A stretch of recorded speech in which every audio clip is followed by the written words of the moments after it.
Hi guys! Today we're going to be reviewing these rough enough wallets that we got.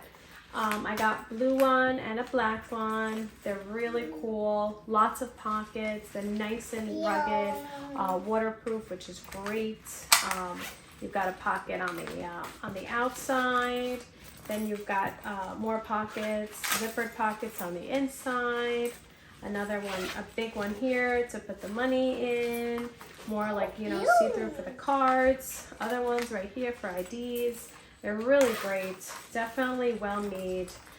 Then it has this keychain here that you can attach your keys to it. You can use this to put it over your shoulder. I mean your neck. So it's really great. You know, they're awesome, right? They're really cool.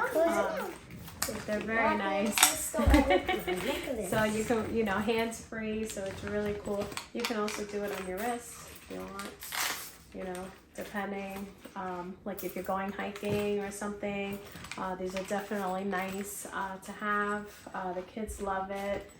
Each thing actually comes with full stickers as well if they want, each box. But overall, great products. We highly recommend them. They are, you know, really good, right? And they Velcro close and everything, so keeps everything nice and secure inside the wallet. So we hope you enjoy as much as they do. Bye.